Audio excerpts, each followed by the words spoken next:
Dassasaa Birruu, Baaroo Tumsaa, Elomoo Qilxuu, Jaarraa Abbaa Gadaa, Abishoo Garbaa, Hayilee Fidaa, Maannoo Mazannir, Hayila Maariyaam Gammadaa, Garasuu Dhukii, Asaffaa Shaaroo Lammii, Bakar Abdii, Caalii Shonee, Oliiqaa Dingilii fi jechuun ibsataa jiru.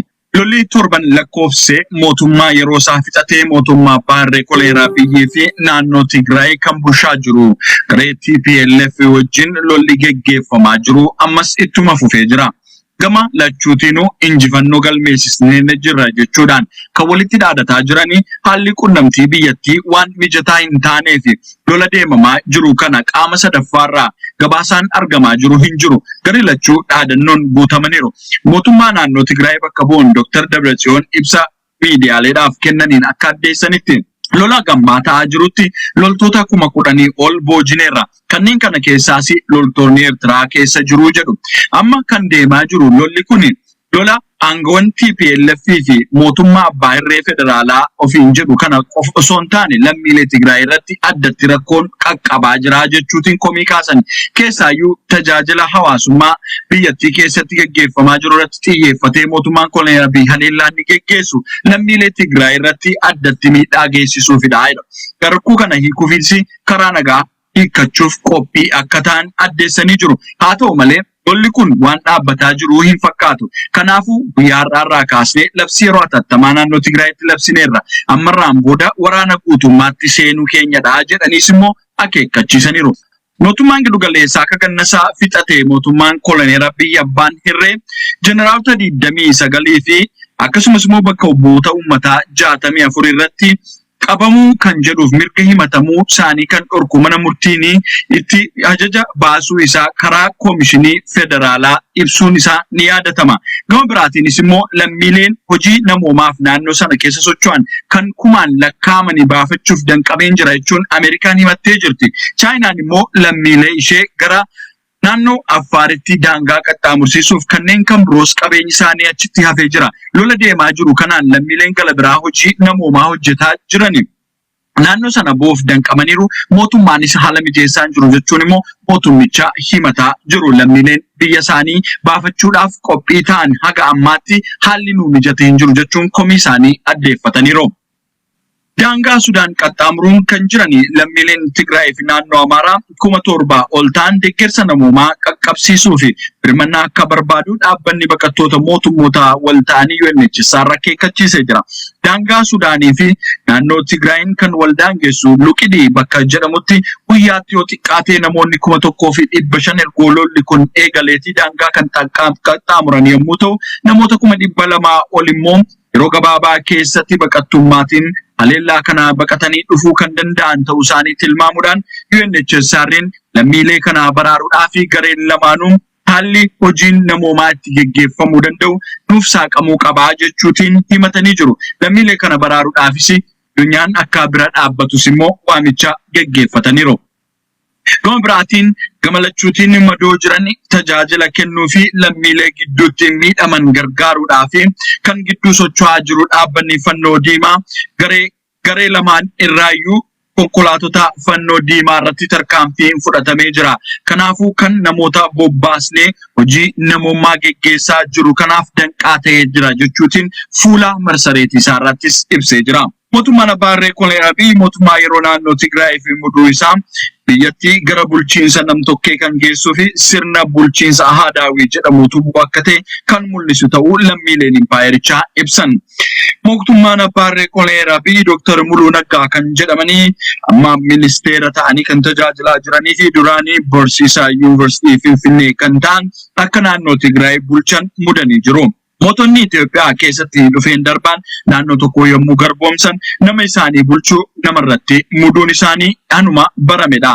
Bu'uuruma kanaan barnoota abbaa hirrummaa isaa kan agarsiisaa jiru mootummaan Koloneel Abiyyis Dr. Muluu Naggaa akka Tigraayin bulchuu heeruun isaa biyyattii keessatti gara bulchiinsa nama tokkeetti kan geessuu fi akka durii Ahadaawii Jaraaskees jechuudhaan namoota heeraa saboota cunqurfamoo irratti ciqilfachiisaa deemuu kan ta'e ta'uusaa lammiileen kun ibsaniiru. Kun immoo gara hamaatti biyyattii deemsa. Kanaafuu lammiileen Tigraay kan isaan bulchu mirga ofii filachuu ka qaban malee mootummaan abbaa irree irratti nama filuu hin qabu. Kanarraa dhiisee mootummaan Koloneel Abiy nagaa buusuu irratti xiyyeeffachuu qaba jechuunis yaada kennatan. Hidhaan jimlaa goleelee Oromiyaa hundaatti itti fufee jira. Jiraattonni godinaalee Oromiyaa sakattaa hidhata TPLF qaban jechuudhaan jimlaan hidhaatti guuramaa jiru. Guyyoota lamaan darban goleelee Oromiyaa, baha Oromiyaa, giddu galeessa Oromiyaa fi kaaba Oromiyaa, lixa Oromiyaatti namoonni mana hidhaatti guuramaa jiru. Lammiileen Oromoo sabboontota ta'anii hagammaa mana hidhaa keessatti hin qabamin turanii yeroo ammaa kana immoo hidhaata TPLF qabdu jechuutiin yakka tokko malee Oromoo ta'uu isaanii qofaan mana hidhaatti guuramaa jiru. Giddu galeessa Oromiyaa lixa Shaggar keessatti qofa namoonni 66 guyyaa kaleessaa kana mana hidhaatti guuramanii jiru. Oromiyaa bahattis miseensa gumii sabaa adda bilisummaa Oromoo Oromsis Elemoo dabalatee dargaggoonni hedduu mana hidhaatti guuramaa jiru. Akkasumas kaaba Oromiyaa Gujii fi Booranaa keessatti kibba Oromiyaa Gujii fi Booranaa keessatti kaaba Oromiyaa naannoo Walloottis humni addaa naannoo Amaaraa dargaggoota mana hidhaatti guuraa jira. Oromiyaa lixaa keessas bifuma wal fakkaatuun namoonni mana hidhaatti guuramaa jiraachuu isaaniiti kan odeeffanne. Keessaayyuu jiraattonni sagaleen isaanii akka dubbatamu hin barbaanne nuuf ibsan lixa Shaggar keessatti hiraarraan geggeeffamaa jiru kun guddoo yaaddessaa ta'uu isaanii himatanii jiru. Lammiileen Oromoo miseensota raayyaa ittisa biyyaa Izii Kaabaatti argaman lola deemaa jiru nun laallatu jechuun gaaffii kaasan. Gaaffii kaasuu isaaniitiinis hidhaaf ta'aniiru, kanneen kaan immoo ari'atamanii lafa isaan jiraniyyuu akka hin beekamne lammiilee Oromoo kan ta'anii naannoo Amaaraatti baqatanii jiran miseensota raayyaa ittisa biyyaa dubbisneerraa hubachuun danda'amee jira. Lolli kun erga eegalee kaasee keessumaa lammiilee Oromoo kan sabboonummaa qaban hidhata TPLF qabdu jechuutiin akka addatti rakkoon irraan gahaa jiruuf hidhamaa jiran, kanneen kaan immoo dheessanii karaatti rakkina isaan qunnamuun du'aa jiraachuu isaaniiti. Lammiileen baqatanii naannoo Amaaraa dheessan akan nuuf himan. Guuruma kanaan namoota yeroof maqaa isaanii beekanii qondaaltota lammiilee Oromoo ta'anii miseensa Izii Kaabaa kan ta'an Brigadier General Tasammaa Qumbii, Brigadier General Taganuu Asaffaa, Koloneel Yaasin Tibbeessoo Galatoom, Koloneel Girmaa Warquu, Shaalaqa Dachaasaa Bojaa Daadhii, Koloneel Gawtaachoo Abarraa kan jedhamanii qondaaltonni olaanaa miseensota raayyaa biyyaa Izii Kaabaa kan ta'an mootummaa Koloneel Abiyyiin ukkaanfamanii jiru. Kanneen kaan 39 ta'an immoo lafa buuteen isaanii dhabamee jira jechuun nuuf ibsanii jiru. Hojjettoonni mootummaa raayyaa ittisa biyyaaf miindaa isaanii baatii tokko, jiraattonni ammoo mataan sangaa akka gumaachan dabballoonni PP onaalee Oromiyaa maratti uummata dirqisiisaa jiru. Odeessi Oromiyaa bakka garaagaraa irraa argannetti mootummaa Koloneel Abiyyi deeggaruudhaan hiriira bahaa jechuun hojjettoonni mootummaa dirqisiifamaa jiru. Yoo hin baane hojiirraa ari'atamtu jechuun doorsisuun mootummaan akka hiriiraa deeggarsaa taasisanii fi qotee bultoonni immoo sangaa tokko tokko akka gumaachan dirqiidhaan taasisaa jiraachuutti dubbatama. Bu'uuruma kanaan lammiilee Oromoo kan hin taane kan naannoo Oromiyaa keessa jiraatan gumaacha goone raayyaa ittisa biyyaaf jechuudhaan sangoota hedduu gumaachaa jiru. Oromoon garuu ofii isaa rakkina kan jiruu fi kan nagaa isaatiif qabsaa'aa jiru. Waraanni bilisummaa Oromoo osoo dheebuutiin gidirfamaa jiru. Gochaa kana raawwachuun nama qaanessa jechuun lammiileen dubbataniiru.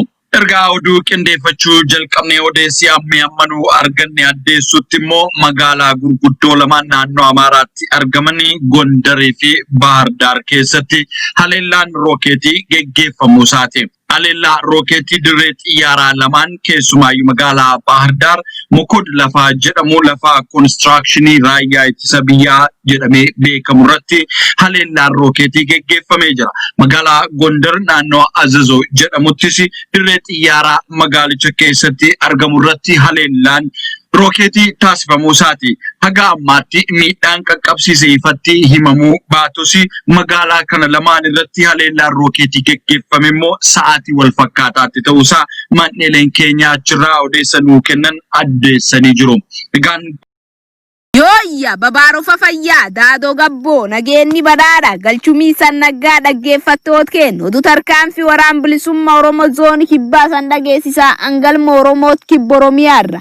Abdiif gaachanni uummata Oromoo gootichi waraan bilisummaa Oromoo zoonii kibbaa tarkaanfii isaa jabeessee itti fufu leellistoota impaayir tortora Itoophiyaatiif waraan gabroonfata Itoophiyaa ilmaan abiyooti hedduu sii du'aaf madoon xuruuru jira.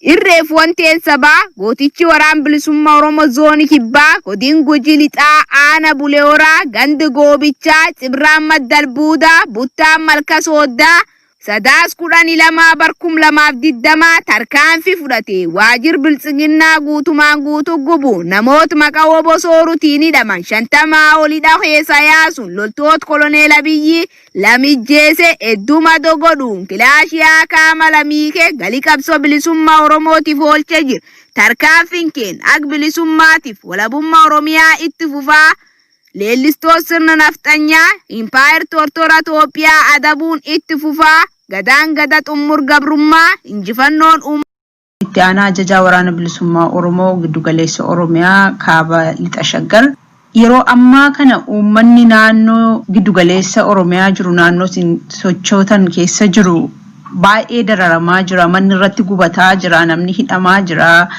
dararaa hamaa keessa jira jechuu dhageenye mee waan sanarraa nu ibsuu dandeessu? Ayyada akkuma beekamu yeroo waggoottan lamaan kanaaf giddugaleessa kanatti keessumaa naannoo lixa shaggar shawaalii taa'uu kaaba kibba lixa shawaallee dabalatee gara kaaba salaalee dabalatee rakkooleen gurguddaa ture haa ta'utii garuu gidduu kanaa walitti fufinsaan wanni deemaa jiru waraanni mootummaa uummataa gubuudhaan uummata jibuudhaan loon uummataa qalanii nyaachuudhaan addatti immoo guyyaa kaleessaa lixa shawaa aanaa miidhaqanii ganda garaadhu bakka jedhamutti waraanni mootummaa warri humna addaa Oromiyaa ofiin jedhan kun milishoota fedhii isaanii malee dirqisiisanii kaawwan qawweerraa hiikanii kaawwan reebanii kan hidhamellee jiru gosa uummata nagaa daamtoo jedhamu tokko ganama barii sa'aatii 12 jireenyaarra bu'anii achiin seenanii boodosiisaa indii mana lama gubatee achumatti immoo maqaa namoota kan qulqulleeffame tokko laanuma sana mana lama gubatee ji'a tokkoon dura mana ganda Tulluu Ishayyaa keessa mana obbo Daashiraa Bultii fi ilmasaa Taakkalaa Daashunaa kan jedhamu kan Tolasaa Bultii kan jedhamu Shallama nama jedhamu tokko mana sana hunda gubanii deeganii guyyaa kaleessaallee akkasuma gubanii kan biraan immoo ittuma deddeebanii akkuma doosiitu ta'eef nama daamtoo jedhamu ganama sa'aatii 12 erga mana isaa gubanii achiin deemee horii re'ee qabeenya isaan kaafatee uumataan godaana jedhanii isaan godaanatti jiru namoota 4 daamtoo dabalatee namoota 3 maqaa dhangeenye namoota kana karaatti waraanni kun dhabee erga qabanii leenjarii huccuu waraanaa uffata waraanatti uwwisanii itti uwwisanii ka'anii qawweetti kennanii kana booda suuraa kaasanii waraabanii dalaga bilisummaa Oromooti kan jedhii dubbatu jedhan gaafa ni fidu abbaa ilmaanii fi mana qaba abbaa ijoollee lamaati daamtoon kuni deemni dhibee jennaan leenjarii kanarraa baasanii sarrasaa isaan aananii achumatti ajjeesanii jechuudha. Ergasii deebanii nama lama qabanii nama lama sanas achumatti ajjeesanii kun kan ta'ee jiru ganda garaadhu aanaa mijaatanii keessaa jechuudha. Har'as immoo ganama kana uummanni reefa nama sanaa namoota sana kaasuudhaaf gaafa dhufu namoota reebanii caccabsanii du'a jiraachuu argamu jechuudha. Kanaaf ganda sana qofa osoo hin taane gandoota garaagaraa keessatti asiin karaa waddeessaa naannoo ganda kaarraa jedhamu naannoo shamaa jedhamu aanaa Toobii keessaa naannoo Dibboo jedhamu ganduma aanaa Toobii keessa jiru Oofuu bakka jedhamu Dindibar jala kan jiru naannoo Bulloo akkasumas immoo naannoo Gildibar kaachisii jala jechuudha naannoo Coomee Malarkaa Culluttee naannoo kanatti gochaa wal fakkaataa raawwachaa jira jechuudha. Addatti gidduu godina kana keessatti maqeen waaqaa gubuun nama jimulaan hidhuun ajjeesanii hidhatuun sharee ajjeesne jedhanii kan isaan ittiin haadachaa jiran kun hundi uummata nagaa ajjeesanii uummata namni beeku uummata kana keessatti hidhatanii akkuma jiraachaa jiran amala qaban ijoollee loon qaban uummata sadii sharee ajjeesne jedhanii yeroo gabaasaa jiran keessa jiraa jechuudha. Gochaa akkas kaleessa uummanni loon gatee ree gatee qe'ee gatee bakkachaa jira uummanni akka jirutti bosona jiraachuudha bakkatee waraanni mootummaa bakkuma argetti warra kana ajjeesutti jiraa jechuudha. Haala akkaan ulfaata seenaa biyya kanaa keessatti sirna kanatti aangoo dabalee walaa jijjiirame jiru malee sirni akka kanaa uummata Oromoodhaaf taasisaa guddaa ta'e hin jiru jechuudha. Akka impaayira kana keessatti argamee hin beeku. Lolli amma kallattiidhaan naannoo kanatti deemaa jiru lola uummata Oromoo irratti guddaan lola Oromoo balleessuudhaaf akeekkatamee mootummaan hojjechaa jiru ta'uu agarraa jechuudha. Filo wakiyas kabenya anani ore Ari'ee gadoochuudhaan waraaboo nyaachuu ture. Sani firraa qabsoodhaan firraa mure. Kan dhiigatu turuke qeerransaa natti darbe. Osoo tirreebaa jiru kanaaf godaari'ee. Lammaffaan nyaachuudhaaf waraaboo lafaa ka'e karaan togeesse ga'e. Jaal jireenyaa yeroo ammaa kana odeessi miidiyaa irra deemaa jiru lolli gara kaabaatti naanna'eera jedhama. Garuu kuni wanti amma raawwataa jiru kunoo guyyaa kaleessaa uummata nagaa irratti gochaan hammeenya akkasiitu raawwataa jira. Lolli kaaba impaayera Itoophiyaatti naanna'eera jedhamu suni lola haaraa kan biraatu baname malee lolli Oromiyaa keessa ture ammayyuu akkuma jirutti jira jechuudha. Lolli gara kaabaatti godhamu lola biyyaanii fi naftanyaa keessatti deemaa jiru jechuudha. Lola sanaa lola ifaa lola mul'ataanii kun lola sooshaal miidiyaa kan birii qabu lola addunyaa illee argaa jiru jechuudha. Lolli inni as keessatti deemaa jiru kun garuu uummata baadiyyaa keessatti jireenya adda addaa dabarsee lafa qotee biyyoo haadhee jiraatu kan du'aa jiru kan saamamaa jiru lola baadiyyaa keessatti bakka uwwisa miidiyaan qabu bakka namoonni darbaalee garaagaraa arguu hin dandeenye uummata baadiyyaa irratti kan gaggeeffamaa jiru. Manatu gubataa jira, ijoollee xixiqqoo tumaa jira, teebulaa ajjeefamaa jira, adamsamee akka bineensa haala kana keessatti waraanni mootummaa kaleessa uummata nagaa loota oofee deemu ajjeesanii leenjarii tuuwisanii kuni waan ijaarraa duraa dhufattuutti warri kun uummatuma keessa jiraatu ijoollee qabu maatii qabu mana qabu jechuudha. Warra akkasii kana waraanni mootummaa ajjeesee kaleessa immoo dabballoonni mootummaa shanii ajjeesne jedhanii kan ibsa sooshaal miidiyaa irratti maxxansaa oolan kanumaa jechuudha. Uummata ajjeesanii kaanii shafee ajjeesne kun guddaadhuma mootummaa kaleessas godhaa ture waa wayyaanee irra dhaalan ilmaa wayyaanee jechuudha. Warra wayyaaneen guddicha sana diraama waggaa 27 hojjetamaa ture bifa haaraadhaan uummata Oromoo faanfaa jechuudha. Waraanni bilisummaa Oromoo uummata Oromoo biratti fudhatama qabuudhaaf addunyaa biratti jibbisiisuudhaaf sirna guutuu kana ittiin duulaa taasisuudhaaf gocha isaan dhufanii kan halkanii guyyaa uummata Oromoo irratti xiyyeeffatanii duula bananii gaggeessaa jiran jechuudha. Hiikaa biraa qabu wanni ta'u wayyaanee faana wal lolaa jiran hin jiru. Uummata Oromooti kan isaan gaggeessaa jiran kan du'aa jiru Oromoodha. Kanaaf haalli gidduu kana godina kana keessatti keessumaa naannoo kanatti gaggeeffamaa jiru gara gindii godhatetti aanaa Joobii irratti gara Ilfataatti Waddeessa irratti miidhaa qanyeetti gidduu kana guutuuf gaggeeffamaa jiru. Duula addaa ajjeecha saamecha akkaan hammaataa ta'ee jiran gaggeeffamaa jiru. Amma uummanni Oromoo lolli kaaba impaayera Itoophiyaa keessatti gaggeeffamaa jira waan jedhutti yaada isaa laannessee jira. Garuu achuma handhuura Oromiyaa irratti immoo dararaa hamman hin jedhamnetu waraana sirna gita bittuu impaayera Itoophiyaa kanaan raawwataa jira. Oromoon maal gochuu qaba? Akkamittiin uummata kanaaf birmachuu qaba jettu? Egaa beekamu waraanni yookaan immoo lolli fayyadii bilchina keessatti gaggeeffamaa jiru lola uummata Oromoo akka waliigalatti ilaalle jechuudha. Kun maalinni wayyaaneen mirga uummata ishee mirga uummata Tigraay lolaa jiru. Naftanyaa olaantummaa Amaaraa kaleessa olaantummaa naftanyoota biyya kana keessatti seenaa waggaa hedduu qabu kana deebisuudhaaf hojjechaa jiru. Lolli isaan gidduu jiru akkuma kaleessa lola Minilikii yoo kana yoo ta'e malee Oromoo yoo miidhagate Oromiyaa yoo miidhagate bal'inni himaa fuguu hin jiru. Gamkaanii garuu ummanni Oromoo warra isaa gara sanatti kennu osoo hin taane bakka jirutti biyyaadhaa biyya keessaa uummanni ijaaramee tokkummaadhaan ka'ee Oromoo bakka walitti dhufaa jiru. Oromiyaa saamamaa jirtu.